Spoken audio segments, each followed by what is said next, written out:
we're gonna learn a little history about video game music. Woo!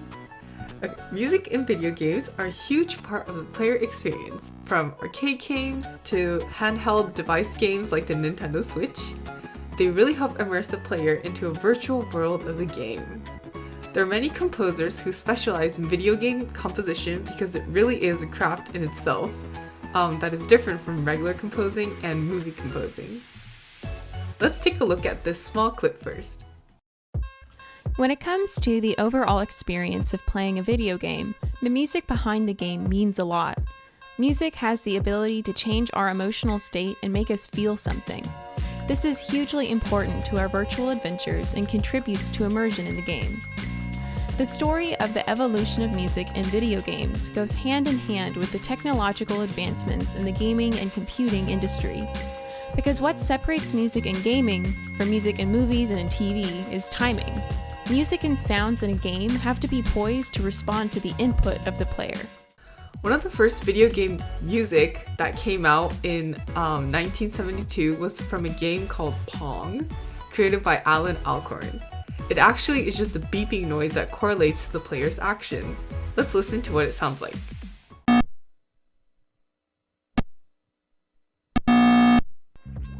The first game to have continual background music was Taito's Space Invaders in 1978.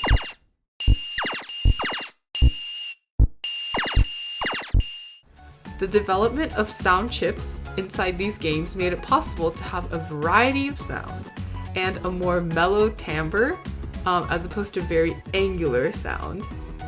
So you see in these two sound waves, the square wave, which was the earlier model of video game music, is very angular, right? It has those edges in the sound.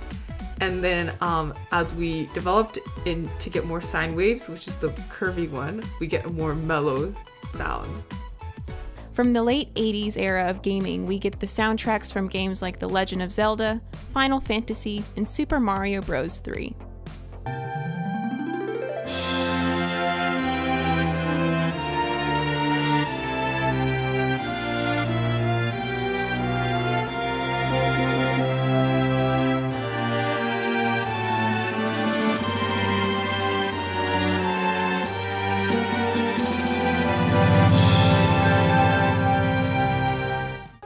As technology advanced, so did the quality of video game music, through how it was recorded, integrated in the game, and delivered to the player. By the time the PlayStation and Nintendo 64 came out of the mid-90s, sample audio quality could match that of CDs. Around this time, home computers were gaining in popularity and also had excellent audio capabilities. At this point, technical limitations were essentially off, and the role of the composer became even more important. Full-string orchestras, electric guitars, and even hip-hop accompanied new, truly amazing games in this age. Covering how video game music evolved from here would be difficult, if not impossible, because of how vast and varied these soundtracks became. Just like before, these soundtracks evoked the emotion or mood of the situation you as a player find yourself in. Music has always played a pivotal role in immersion in gaming, but as we move into the virtual reality age, immersion will be even more critical than ever. It will be interesting to see where developers and composers go from here. I hope you enjoyed learning a little bit about how video game music has developed. I definitely love video game music myself, and there are even orchestra concerts that feature just video game music, which is a really cool concert experience. I hope you enjoy learning about movie composers and video game composers this month, and good luck on all your assignments. Bye!